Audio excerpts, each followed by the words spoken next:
Películas caseras del dictador que actuó con impunidad, del dictador que sobrevivió después de la muerte de Hitler y Mussolini. En su ancianidad parecía un abuelo cariñoso, protector de los suyos.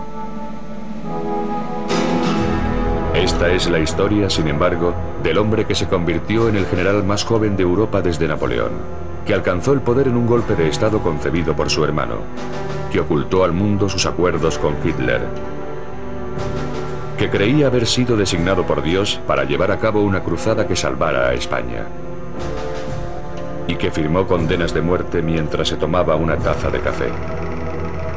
Esta es la historia del general Franco.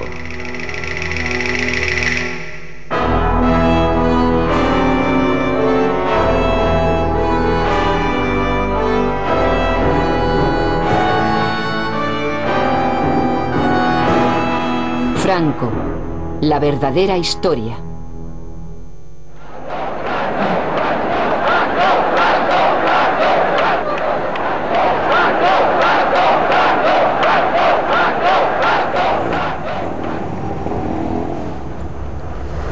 Actualmente, en la Nueva España, Franco ha sido borrado totalmente de la memoria, suprimido en un voluntario acto de amnesia colectiva.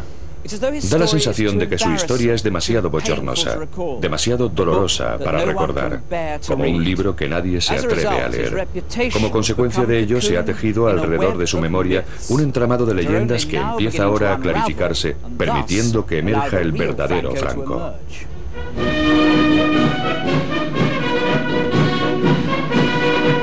Hace un siglo, en el año en el que nació Franco, España seguía siendo un poderoso imperio, pero el imperio se batía en retirada. Tenía más de espectáculo que de sustancia. En ninguna parte era tan evidente la decadencia como en el puerto naval del Ferrol, en donde una aislada comunidad seguía aferrada a rígidas tradiciones basadas en la jerarquía y la disciplina. En esta casa, el 4 de diciembre de 1892, nació Francisco Franco en el seno de una familia que había servido a la Marina durante 2 siglos. Eran 4 hermanos y compartió su modesta educación con su hermana Pilar. Mi hermano era un chico muy serio, muy formal, muy delgadito, muy moreno, le llamaban cerillita, cerillita de lo delgadito que era. Él tenía 2 locuras, el estudiar y por mi madre, que él era un enamorado de mi madre. Su madre era una mujer austera y piadosa que imbuyó su infancia de fe católica en su forma española más conservadora. Sus valores serían una constante a lo largo de toda la vida de Franco. Su padre, en cambio, un contador naval, era un libre pensador a quien le gustaban la bebida y las mujeres. Humillado por la vergüenza que esto causaba a la familia, Franco sentía un amargo desprecio por su padre, pero al guardárselo para sí, aprendería a reprimir todo tipo de emociones. En 1898 temblaron los cimientos del pequeño mundo de El Ferrol. La desvencijada flota española hubo de enfrentarse a la poderosa y moderna marina norteamericana en guerra por la última colonia española en Latinoamérica, la isla de Cuba. Los españoles enseguida se vieron atrapados en una derrota tan traumática como la de Trafalgar. Pueden imaginarse lo que debió sentir aquel niño de 6 años cuando los restos de la flota regresaron a este puerto de luto. Lo que fue una calamidad para España supuso una tragedia personal para cada uno de los individuos de esta cerrada comunidad. En los colegios, los alumnos llevaban brazaletes negros y Franco y sus compañeros eran instruidos con frases como «El deber es más hermoso cuanto mayor sea el sacrificio que exige». El heroico fatalismo que contienen estas morbosas palabras acosaría a Franco, y el ansia nostálgica por restaurar la antigua grandeza de España se convertiría en su implacable meta.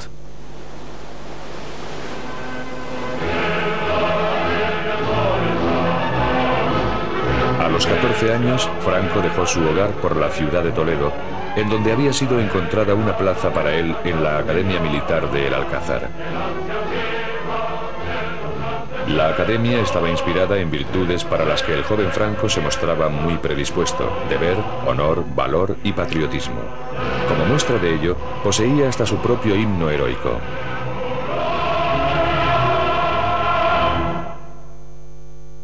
El nuevo cadete tenía tan poca estatura y una voz tan aguda que se convirtió en víctima de los gamberros de la academia. Su constitución era tan frágil que fue obligado a portar un rifle recortado. Humillaciones que soportó con estoica resolución. Franco era diligente, pero no mostraba ninguna cualidad que sugiriera que sería un líder en el futuro. No es de sorprender que al terminar sus estudios, Franco consiguiera el mediocre puesto número 251 entre 312 cadetes.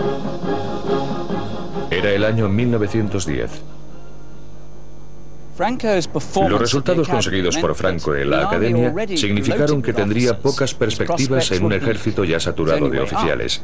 La única forma que tenía de ascender era abandonar España y dirigirse a África, el último puesto de su amado imperio.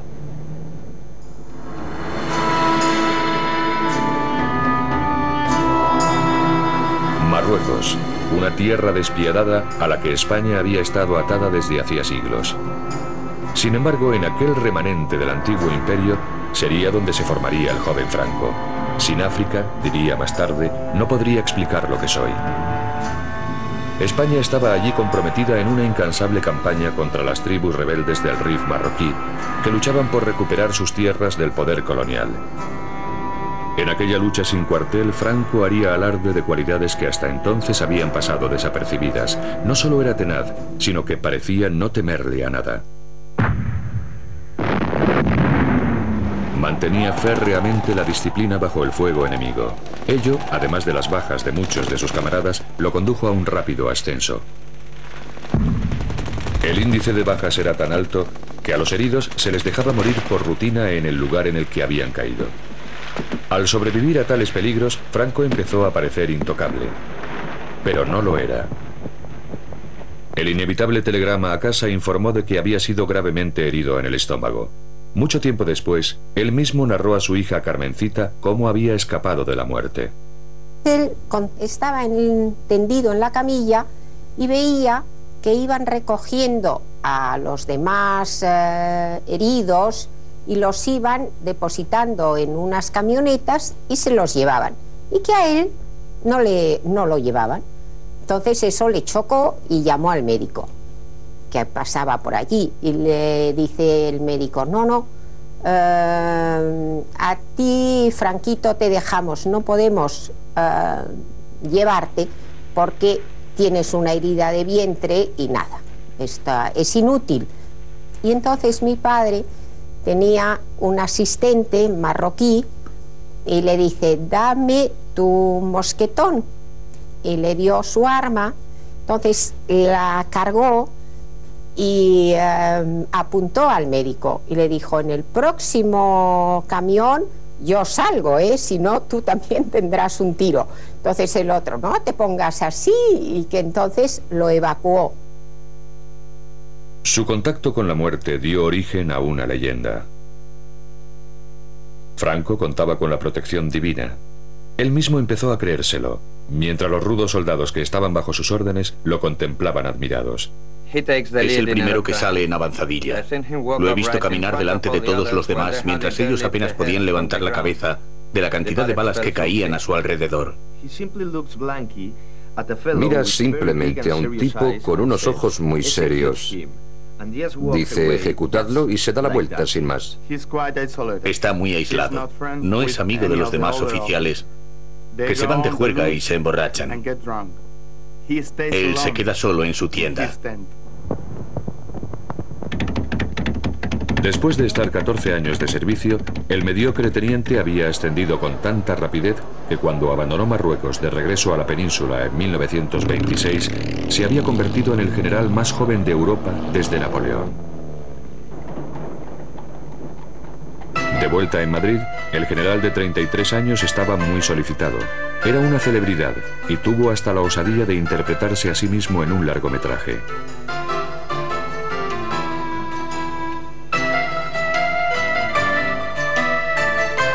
También encontró tiempo para casarse.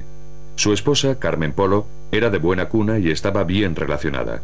Los ojos de Franco descubrieron un mundo muy diferente de los de El Ferrol y África, pero la vida de la clase alta nunca le entusiasmó. Como primer director de la nueva Academia Militar de Zaragoza, Franco recuperó los antiguos valores del viejo imperio, el único mundo que él había conocido realmente. Aferrado a aquel pasado, compartió con los cadetes su propia y austera visión, el sacrificio por la patria negándose a uno mismo.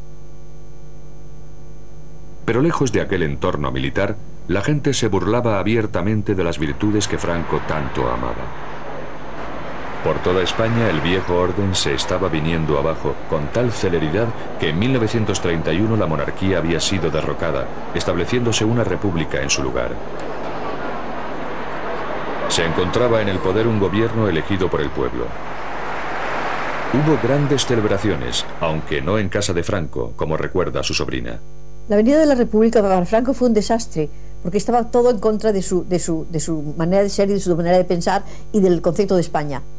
Él no creía en los partidos, él no creía en la democracia, él no creía en el voto. Tenía en cuenta lo que iba a suponer la República para el desarrollo de su carrera. Y entonces esto a él le daba miedo.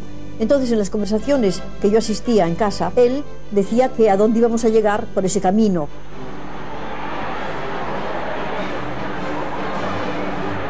El nuevo Estado era sin duda frágil y se debatía peligrosamente entre la izquierda y la derecha en una nación profundamente dividida.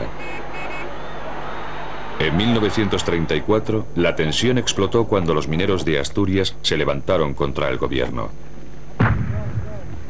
Al haber una coalición conservadora en el poder, se le encomendó a Franco aplastar la revolución, una labor que llevó a cabo con escrupulosa dureza. 2000 mineros resultaron muertos o heridos. Más tarde, Franco sería apodado por los izquierdistas el carnicero de Asturias. Franco culpó del levantamiento a la nueva democracia española, no a las condiciones de extrema dureza que debían soportar los mineros. En 1936, el péndulo político había vuelto a balancear. Una coalición de izquierdas se encontraba al frente de la administración. Temiendo un golpe de Estado de la derecha, el nuevo gobierno alejó a los generales que más temía de los centros de poder.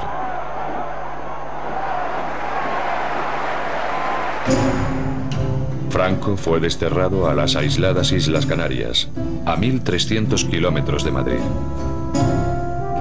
En Tenerife, el nuevo comandante militar, su esposa Carmen y su única hija, Carmencita, eran cuidadosamente observados por las autoridades republicanas leales, que se aseguraron de intervenir el teléfono de Franco, de abrirle el correo y de vigilar todos sus pasos.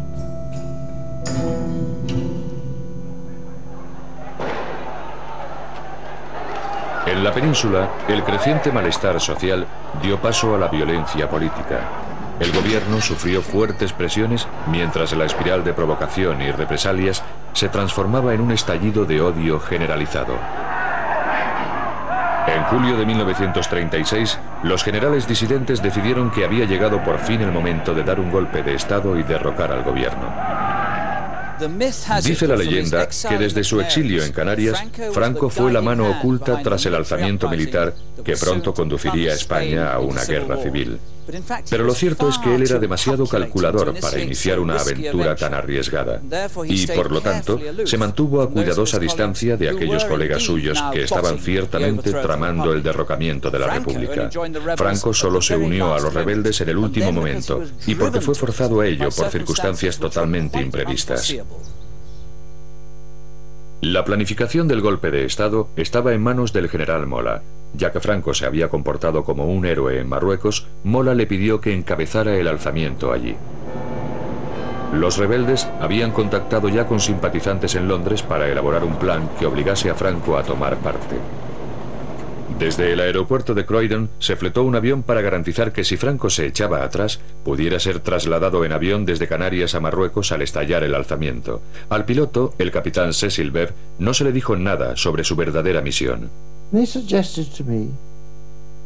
Me preguntaron si quería viajar a las Islas Canarias para recoger a un líder del RIF y comenzar una revolución en Marruecos. Pensé, qué aventura. En aquel entonces yo tenía una relación muy interesante con una de las chicas del Desert Song, donde se encontraban los líderes del RIF. De manera que pensé, qué coincidencia, voy a ayudar a un líder del RIF a comenzar una revolución.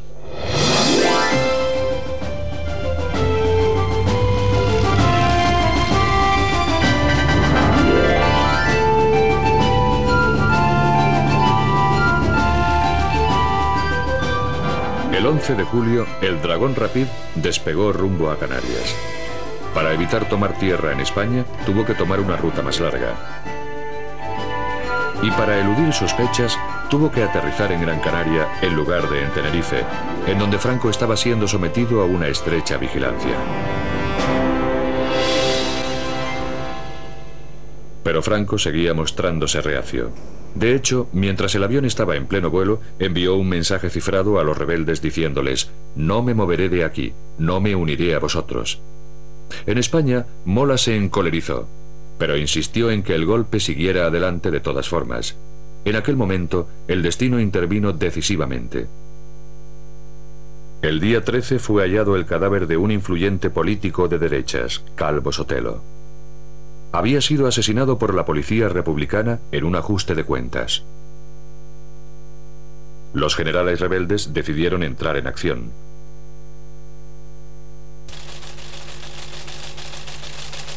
Mola se comunicó por cable cifrado con sus compañeros de conspiración diciéndoles que el alzamiento tendría lugar el 18 de julio. Ahora que nada podía detener el golpe, Franco tuvo que elegir. Sopesó cuidadosamente las ventajas y, al comprender que nadie estaba a salvo, se declaró finalmente a favor de los rebeldes. Su problema, cuando solo faltaban 48 horas para el día decisivo, era llegar al Dragón Rapid que le habían dicho que lo aguardaba en Gran Canaria. A Franco le estaba prohibido salir de Tenerife sin permiso de Madrid. Necesitaba urgentemente un pretexto y una coincidencia fatal se lo suministró de repente. El día de mi santo nos fuimos a Las Palmas porque mi padre tenía que presidir el entierro de un general que se había matado manipulando una pequeña arma. La muerte de un general, una excusa perfecta para viajar a Gran Canaria. A primera hora de la mañana, después del funeral, Franco se encontraba en una habitación de este hotel cuando recibió un telegrama. El mensaje, el alzamiento de Marruecos, se había adelantado un día.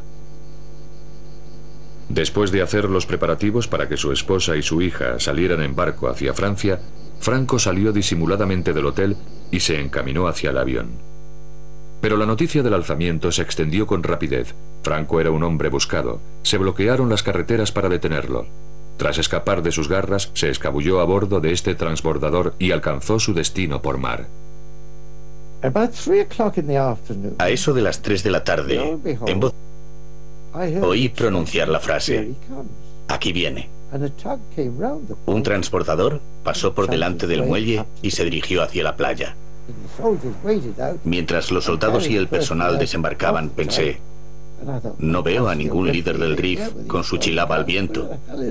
¿Dónde diantre se ha metido? Pero vi a un hombre que parecía un general con un ancho fajín. Cuando se acercó al avión, me fue presentado como el general Franco. Subió a bordo. Yo entré en la cabina, puse en marcha los motores y despegamos.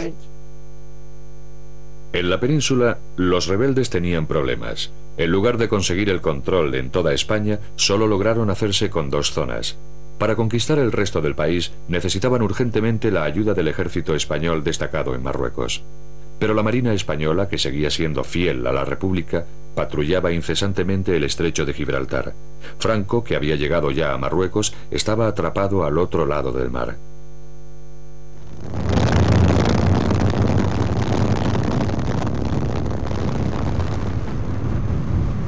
Sin embargo, el ejército de Marruecos emprendería muy pronto el viaje a la península.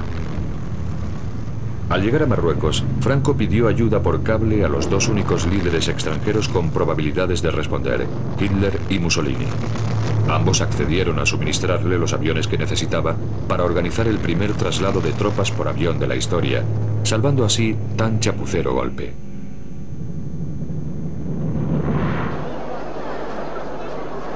Cuando Franco llegó a Sevilla, el rebelde fue recibido como salvador del alzamiento, el general más famoso del llamado Bando Nacional.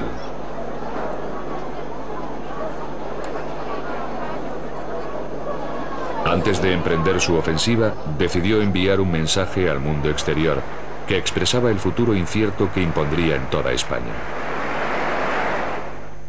Thanks to the thousands of souls who follow our movement in defense of civilization, and thanks to all those who hear these words to spread them all over the world. Country, religion, family, this is our aim and strength. ¡Viva España! Patria, religión y familia. Aquellas palabras desnudas no daban una pista sobre la verdadera naturaleza de la cruzada de Franco. Con tropas moriscas, famosas por su inigualable brutalidad como punta de lanza, el ejército de Franco se dirigió hacia el norte bajo las órdenes de su colega, el general Yagüe. Los rebeldes aplastaron toda resistencia. Badajoz demostraría al resto de España lo que les pasaría a quienes opusieran resistencia. Pero el objetivo de Franco no era simplemente conquistar, sino llevar a cabo una limpieza, como él mismo afirmó. De manera que cuando cayó la ciudad, cientos de sospechosos fueron reunidos y conducidos a través de la ciudad. Un periodista portugués, Mário Neves, fue testigo de lo sucedido. Bajaron por la calle desde la catedral hasta la plaza de toros. Había uma rua que descia da catedral em direção à praça de toros. Cuando llegué allí, vi que ya había muchos prisioneros dentro de la plaza. Ya muchos presos lá dentro.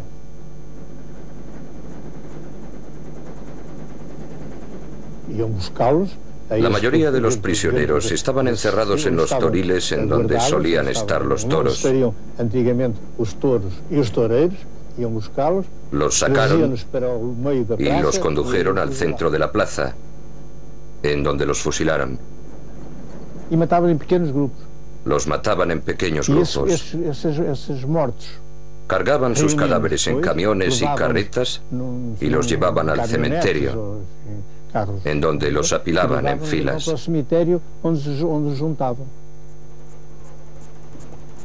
Se calcula que fueron masacradas allí unas 2000 personas, muchas de ellas civiles.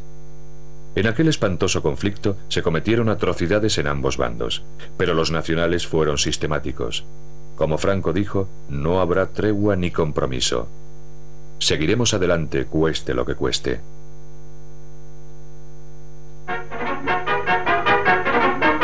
The advance of General Franco's columns is pushed on remorselessly. White troops and Moors, well armed and trained in modern methods of warfare, supported by powerful artillery, overcome the resistance of government. Madrid era su destino, pero Franco desvió de repente a sus tropas hacia una ciudad sin ninguna importancia estratégica, pero con un gran significado simbólico. Aquí, en el Alcázar de Toledo, grupos de familias nacionales estaban atrapadas en las bodegas de la antigua Academia de Franco, soportando terribles privaciones. Bajo el asedio de la milicia republicana, su rescate era una cuestión de honor, y para Franco, una ocasión inmejorable para aumentar su prestigio, aprovechando un drama que había cautivado la atención de la opinión pública.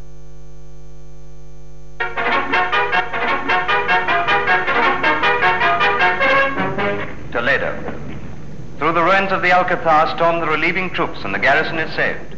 Men who had given up hope of life, who had received the last rites of the church, who had determined to die fighting rather than be taken alive, meet their deliverers. Aquel fue el momento de la verdad y sería presenciado por todo el mundo. Franco como Salvador. Solo que Franco no estaba allí. Cuando llegó realmente, se reprodujeron meticulosamente las escenas para mostrarlo como el hombre destinado para España. algo en lo que sin duda se había convertido.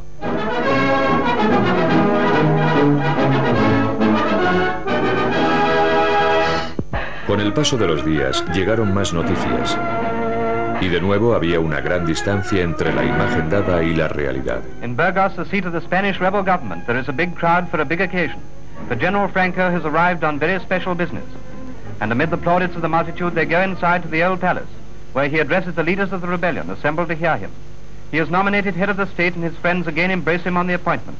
Lo que los dignatarios allí reunidos no podían saber era que la impresión ofrecida por Franco de haber sido investido como la autoridad suprema era, por decir poco, equívoca. Las pruebas ahora disponibles revelan que los generales estuvieron discutiendo hasta el último momento cuáles debían ser exactamente los poderes que otorgarían a su ambicioso colega. Ahora sabemos que justo antes de la liberación del Alcázar, los generales rebeldes abandonaron el frente para reunirse en esta finca cerca de la ciudad de Salamanca. Aquí nombraron a Franco jefe de Estado, o generalísimo, como sería conocido. Franco, no obstante, también deseaba el poder político, y para obtenerlo, sus seguidores concertaron otra reunión. Entre ellos destacaba su hermano Nicolás, que habría de jugar un papel decisivo en el meteórico ascenso de Franco. Después del golpe efectista orquestado por Franco en el Alcázar, Nicolás organizó una bienvenida para su hermano que impresionaría a sus colegas cuando regresaron a la segunda reunión. En la finca utilizaron el comedor familiar como sala de reuniones.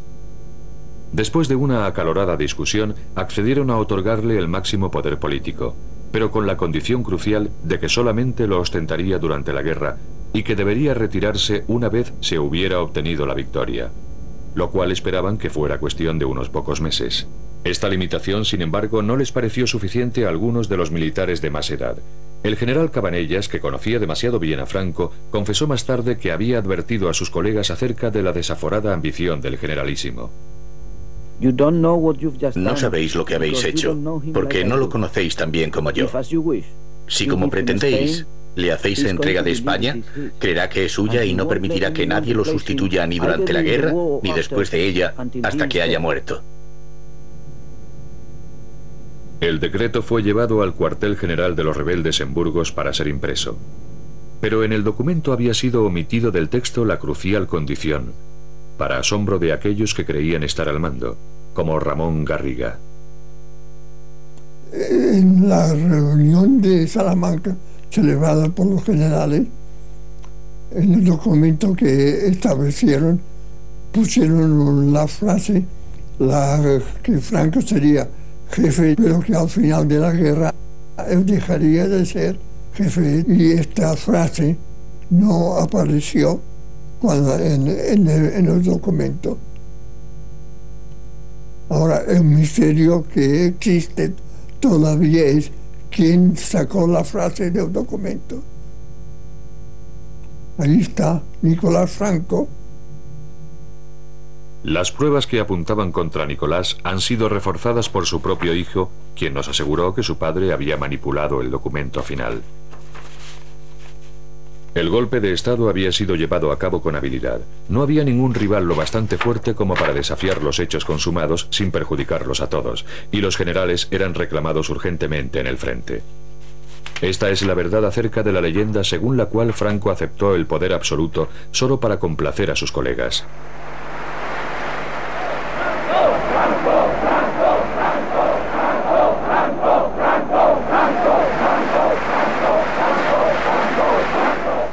Cuando Franco salió al balcón para saludar a la multitud congregada ahí abajo, sabía algo que ellos desconocían, que ahora era de hecho su dictador de por vida. A partir de entonces, Franco dejaría de ser un simple mortal.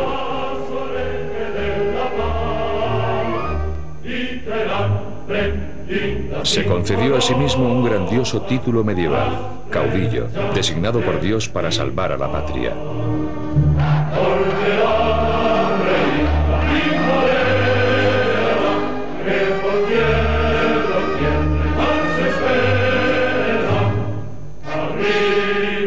proclamar que la suya era una cruzada santa, comprometió a los jefes de la Iglesia Católica con su causa.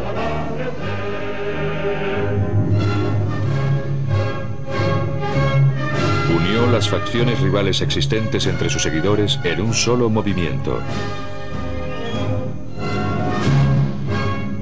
El saludo, el uniforme y el himno, todos los adornos de un Estado fascista.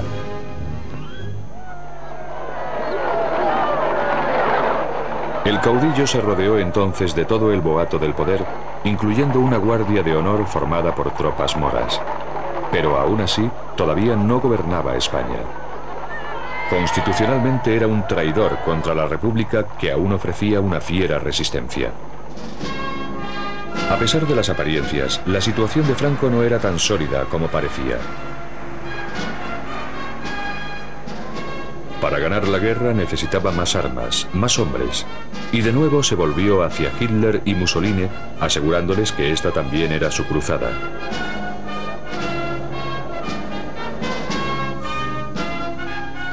Para ejercer más presión aún, Franco reclutó incluso a su hija.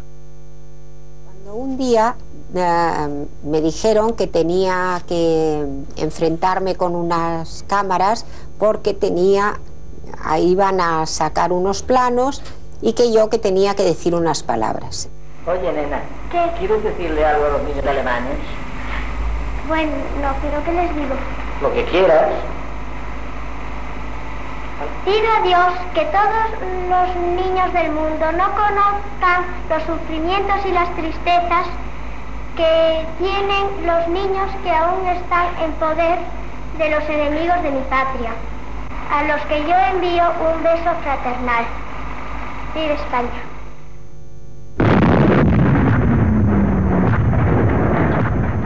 En su cruzada por limpiar profundamente España, el generalísimo decidió aniquilar al enemigo no rápidamente, sino por agotamiento. Al principio, su estrategia desconcertó a los alemanes e italianos, de cuyo apoyo tanto dependía. Pero estos pronto comprendieron la existencia de un propósito oculto. Los generales alemanes se sentían frustrados porque, desde su punto de vista, Franco avanzaba con demasiada lentitud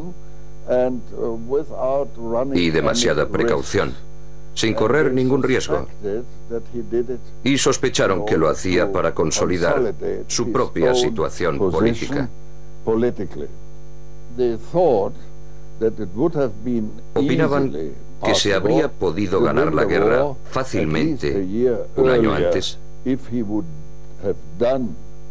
si hubiera puesto en práctica normas estratégicas corrientes. Al prolongar la guerra para garantizar la sumisión absoluta de toda España, Franco hizo que su nación pagara un alto precio. Tras 33 meses de incesante conflicto, el país estaba arrasado. Las bajas se contaban por cientos de miles. Gran número de personas habían perdido su hogar y desfallecían de hambre. Miles huyeron al exilio. Una nación dividida había sido rota en pedazos. En la primavera de 1939, el tímido muchacho que apenas podía sostener un rifle tenía un pueblo a sus pies. Ahora por fin uniría a España en el temor de Dios y devolvería su antiguo esplendor al imperio en decadencia.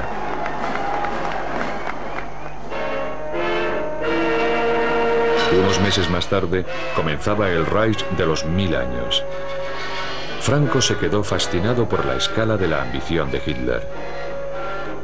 Años después, cuando quiso ser considerado como uno de los grandes hombres de Estado de Europa, la verdad acerca de su ambiciosa actuación durante esta guerra fue cuidadosamente revisada para ocultar ciertas pruebas realmente bochornosas. Los seguidores de Franco se han esforzado mucho por convencer al mundo de que su hombre jugó un papel muy astuto durante la Segunda Guerra Mundial y de que, a pesar de las fuertes presiones para que se uniera al eje, se impuso con fuerza para mantener a España al margen de la guerra y de que en realidad no había sido más que un espectador patriótico de aquel gran cataclismo. No obstante, las pruebas que han salido a la luz desde entonces arrojan una gran interrogante sobre aquella benévola interpretación de lo que sucedió verdaderamente y sobre el propio protagonista, un hombre a quien le agradaba sentarse ante este escritorio flanqueado por dos fotografías enmarcadas, una de Benito Mussolini y la otra de Adolfo Hitler. Hoy en día, la mayoría de los españoles reconoce que Franco sentía cierta simpatía por Hitler, pero pocos saben que hubo mucho más. Dear Führer, at the moment when the German armies under your leadership are bringing the greatest battle in history to a victorious close, I would like to express to you my admiration and enthusiasm and that of my people. I do not need to assure you of how great is my satisfaction in rendering to you at all times services which you regard as most valuable. With the expression of my unchanging friendship and regard, General Franco. Detrás de aquellos halagos había un frío cálculo. En junio de 1940, mientras los panzers alemanes bombardeaban Europa, el caudillo pensó en hacer realidad sus propios sueños imperiales siguiendo la estela de las conquistas nazis.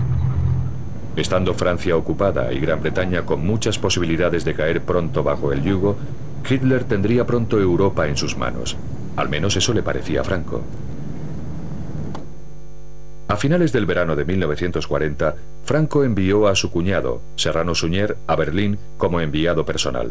Führer empfing den Abgesandten General Francos, Innenminister Serrano Suñer, zu einer längeren Aussprache in der neuen Reichskanzlei. A Serrano se le encomendó que informase a sus anfitriones de que España entraría en guerra en el bando alemán a cambio de ayuda y armas y un buen trozo de África del Norte en donde volver a instaurar el imperio español.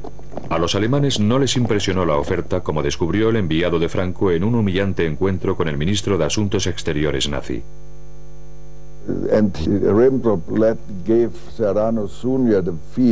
Ribbentrop dio a entender a Serrano Suñer que, al fin y al cabo, ellos no eran más que un pelele de los alemanes. A Hitler no le interesaba demasiado lo que España necesitaba para tomar parte en la guerra. Franco había sobrevalorado sus cartas, pero no se rindió y conminó a su cuñado para que perseverara, diciéndole que aquel desprecio era obra de los subordinados de Hitler y no del propio Führer. Serrano pronunció entonces un discurso grabado por los alemanes, pero suprimido más adelante por los españoles. Este documento ha sido descubierto recientemente. España falangista de Franco trae al Führer del pueblo alemán su cariño y su amistad y su lealtad de ayer, de hoy y de siempre. Unas semanas después, Hitler cruzaba Francia. Su destino final, la frontera española para conocer personalmente al caudillo. El rumbo de la guerra había dado un giro. Si lograba asegurar un pacto con Franco, España podría ser útil al eje a la hora de someter a Gran Bretaña.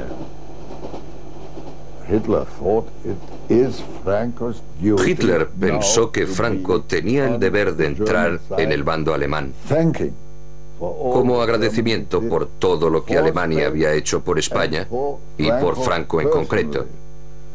Actualmente en España se piensa que Franco acudió a la cita con Hitler totalmente decidido a pedir lo imposible para de esa forma mantener a España al margen de la guerra.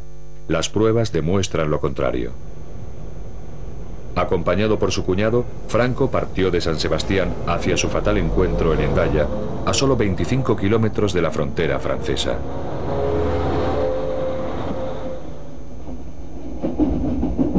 Después del largo viaje a través de Europa, el tren de Hitler llegó a Hendaya bastante antes de la hora concertada para la reunión, las 3 de la tarde.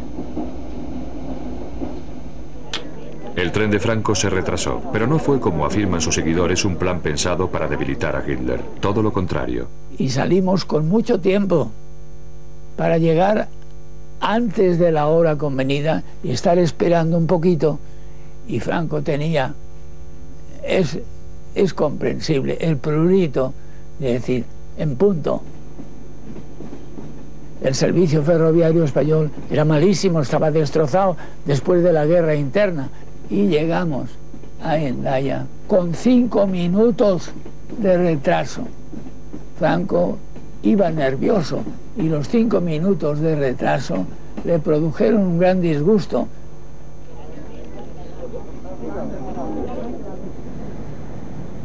Franco, en lugar del retraso de la elección, lo que hizo es que Hitler le dio la mano y Franco le cogió a Hitler su mano con las dos suyas para ser más afectuoso todavía.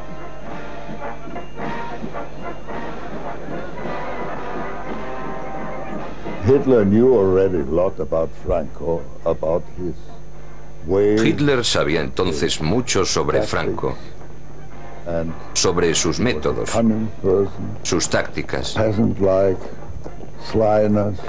Él, que era un hombre astuto, con la malicia propia de un campesino,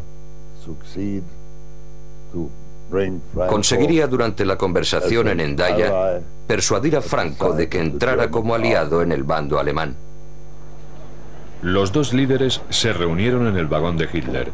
Solo se conservan fragmentos de los documentos oficiales en los que se registró la conversación, pero el único superviviente de la reunión insiste en que Franco estaba decidido a conducir a España hacia los estragos de la Segunda Guerra Mundial siempre que se le asegurara a cambio su preciado imperio. Hitler, que era quien era, dice, después de tantas palabras bonitas, dice, ahora vamos a lo nuestro, a nuestros asuntos. Y hizo Hitler un discurso triunfalista, que la guerra está ganada, que es cosa de muy poco tiempo. Entonces ya Franco empieza a decirle, pues muy bien, perfectamente, ahora yo entraré en la guerra con usted, si usted me concede para España todo esto, Marruecos francés, Oranjado y territorios hasta Inia. Y mientras Franco se está cansando hora y media explicándole lo de los protectorados, Hitler sabe lo que hacía, bostezaba. Bostezaba. El final es que estaban los dos indignados. Franco porque no le da lo que creía que le iba a dar seguro. Pues Franco, que pensaba venir aquí diciendo, os traigo un imperio, pues no traía nada. Después de una agotadora sesión, la reunión se levantó. Incapaz de pagar el precio exigido por Franco sin poner en peligro otras prioridades, Hitler regresó a Berlín. Hitler was furious. And he said Hitler estaba furioso y dijo que preferiría que le arrancaran 4 dientes a mantener otra conversación parecida con Franco. Si el propósito de Franco hubiera sido realmente evitar que España entrara en guerra, lo normal sería que hubiera salido encantado de la reunión, pero no fue así. Y en cambio Franco, nos metemos ya en nuestro tren y estaba indignado, viendo estos tíos. Son repugnantes, lo quieren todo y no dan nada, esto es intolerable y tal. Según la leyenda, fue en Hendaya en donde Franco detuvo el avance de Hitler y ordenó al Führer que volviera a hacer las maletas. Sin embargo, lo que ocurrió realmente fue que Franco recibió una lección un tanto brutal sobre la realidad del poder. Su sueño, del que el renacimiento del Imperio Español se llevara a cabo por cortesía del Tercer Reich, no solo fue despreciado, sino expuesto como una fantasía ingenua. En cuanto al exhausto Hitler, al día siguiente estampó su firma en un documento secreto por el que comprometía a España en el tratado entre nazis y fascistas, que él pensaba que lo conduciría pronto a la victoria sobre Gran Bretaña. Cuando empezó a hacerse evidente que la victoria nazi se iba a posponer indefinidamente, Franco tuvo la cautela de retomar sus relaciones con los aliados, manteniendo una estricta neutralidad. No obstante, en 1941 fue enviado el primer contingente de 47.000 hombres para combatir junto al ejército alemán en el frente ruso, en donde, según palabras del propio Franco, la sangre de nuestra juventud se mezclará con la del eje. La División Azul, así como materias primas vitales, la utilización de bases de submarinos y centros de espionaje, simbolizaron un compromiso con Alemania del que solo se obtendría una amarga recompensa. En 1945, tras la desaparición de los otros dos dictadores, Franco se encontraba aislado y aparecía ante los ojos del mundo entero como un indeseable fascista.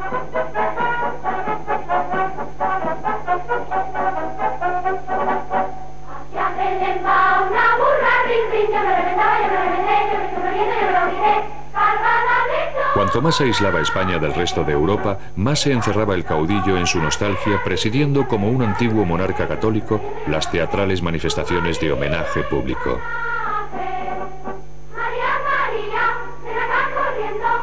El mundo exterior, declaró, no es importante. Nosotros hemos de mirar hacia adentro.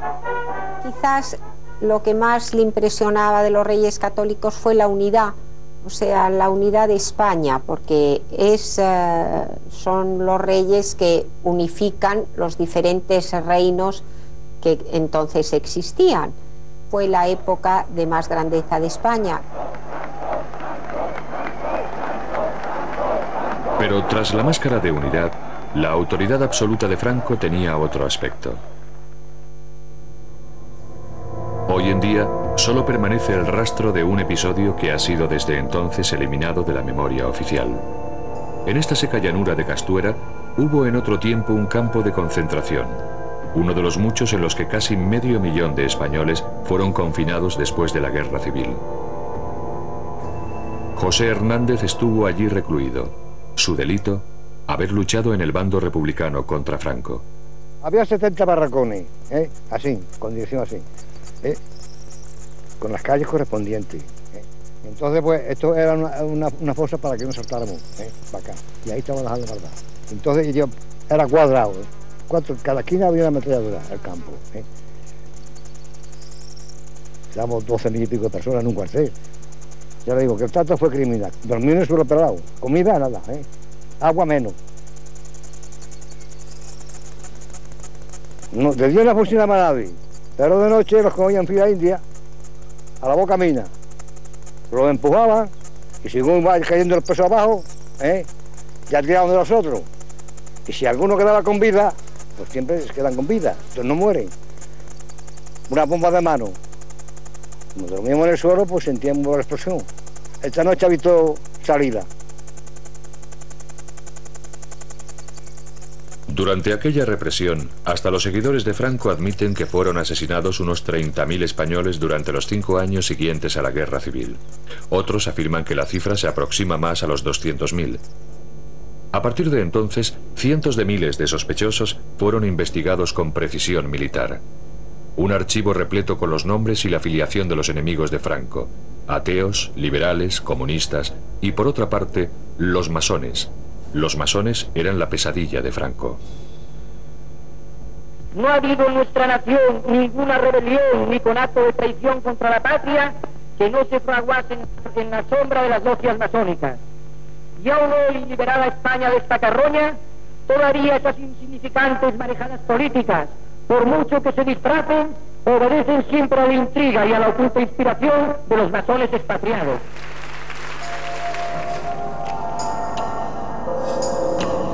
El odio que Franco sentía por la masonería era tan obsesivo que llegó incluso a construir su propia logia masónica como recuerdo permanente de aquel particular descenso al infierno.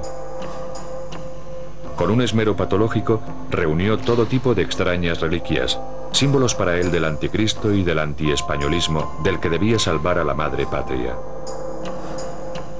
Y por lo tanto, la masonería, al igual que el comunismo, estaba prohibida. Franco presidía un sistema judicial en el que la pena máxima por un acto de subversión era la muerte. Ni a pesar de las advertencias de sus colaboradores, temía tomar él mismo la decisión final. Franco no era un sanguinario, no es que le gustara la sangre, pero él actuaba como con leyes de guerra, consideraba enemigos a los que no pensaban como él. En su mente estaba que el bien de España era él, y era lo que él disponía. Las sentencias de muerte, había un jefe jurídico de su gabinete que con todos los juicios militares, porque se hacían los juicios militares, le llevaba los casos con una explicación de cada caso. Y entonces él las solía firmar tomando café después de comer. Iba este señor, llevaba los papeles y allí se firmaba, este sí y este no. Esto es muy duro, pero es que es así. Franco decretó que se construyera un monumento en honor de aquellos, y solamente aquellos que habían entregado su vida durante la guerra civil en defensa de los ideales que él representaba. El mausoleo sería excavado en las rocosas entrañas de la tierra y recibiría el nombre de Valle de los Caídos. Entre los trabajadores, más de 20.000 hombres, había cuadrillas de prisioneros republicanos que trabajaron allí durante 20 años para que, según palabras de Franco, pudieran redimirse a través del trabajo. Coronando aquellos siniestros ideales, Franco colocó una enorme cruz más alta incluso que la Torre Eiffel.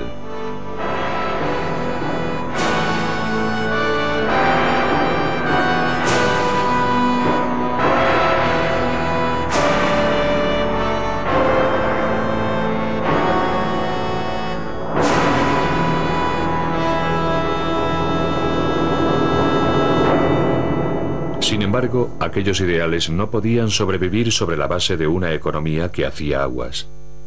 Franco necesitaba urgentemente ayuda del mundo exterior, que había rechazado repetidamente sus propuestas.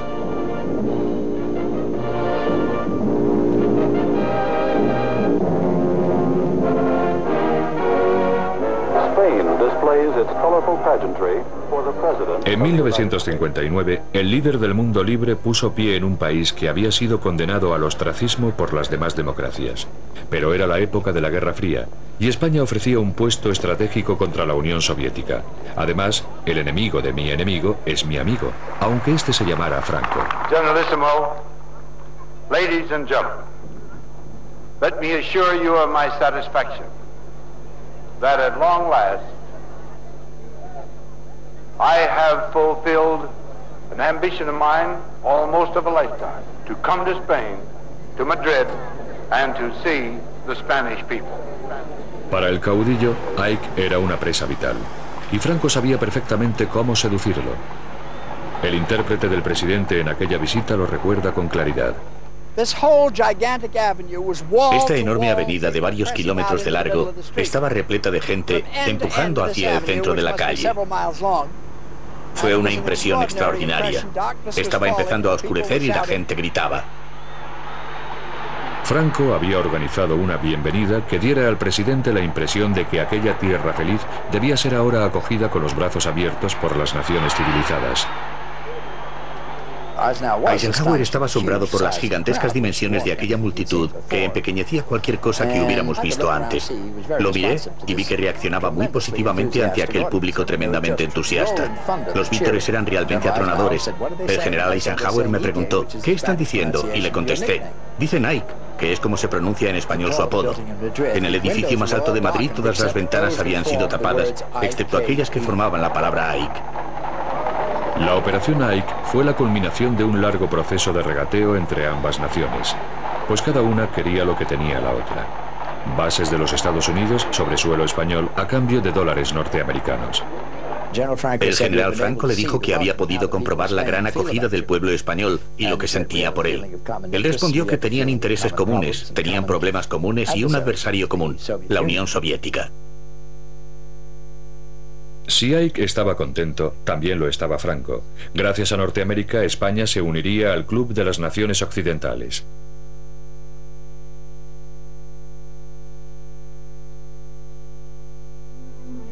Por fin, Franco podía empezar a relajarse y a cultivar una imagen diferente. Ya no era el caudillo en plena cruzada, sino un hombre paternalista y generoso que protegía al pueblo español. Y resultaba mucho más fácil ahora que gobernaba bajo un despegue económico, algo que apenas comprendía, pero del que siempre se declaró responsable. Excelencia, Nodo quiere también felicitarle y recoger sus palabras para los espectadores de nuestro noticiario. Yo saludo y felicito al Nodo en este 20 aniversario de su fundación. Y de esta paz y tranquilidad de España envío mis votos de paz y de felicidad para todo el mundo del año 1963. Gracias, Excelencia. Detrás de aquella fachada paternal, sin embargo, se seguía imponiendo una política represiva, algo que Franco comprendía perfectamente. En toda Europa, los años 60 fueron el comienzo de una nueva era de libertades sociales y de protestas políticas, pero no en España, en donde el Estado policial seguía amordazando la libertad de expresión y opinión. Había el viejo principio de que la guerra, la información, él tomaba siempre la cosa de una beligerancia frente a un enemigo que era el comunismo, pues la información es básica para ganar una victoria. Tenía el mapa de la clandestinidad, en la cual estaban perfectamente delimitados los campos de la oposición. Franco no comprendía los cambios que agitaban al mundo exterior y sentía una profunda adversión por el modo en el que empezaban a infiltrarse también en España. Era un anciano que se refugiaba cada vez más en la seguridad nostálgica de la finca privada que se había construido en El Pardo.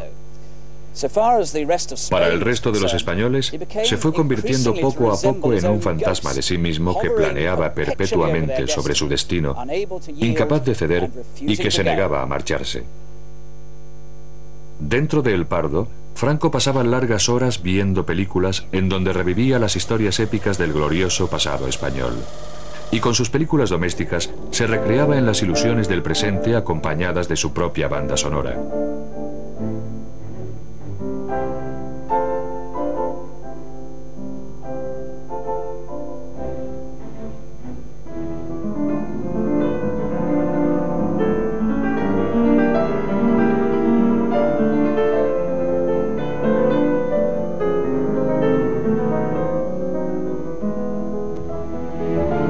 La forma en la que ascendió al poder y la verdadera naturaleza de su gobierno totalitario podían ahora cambiar de enfoque, y aquel amable anciano podía alardear de haber llevado a cabo una misión en nombre de su creador. Franco se creía un enviado de Dios, y yo creo que nunca dudó de que él era un hombre enviado por Dios para salvar a España. Por eso creo que moriría en paz, seguro, porque él estaba muy seguro de esa misión. Y eso sí me lo dijo el mismo Franco a mí, que él se creía un enviado de Dios para ser padre de los españoles, y él me decía esta frase: padre, miren, me extraña mucho que algunos españoles estén contra mí, porque yo me considero padre de todos los españoles.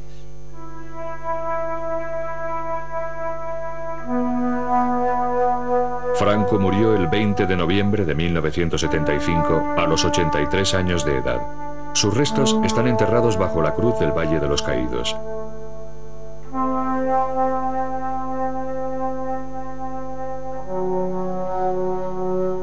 La huella de este hombre ha quedado grabada de forma indeleble en la historia de España.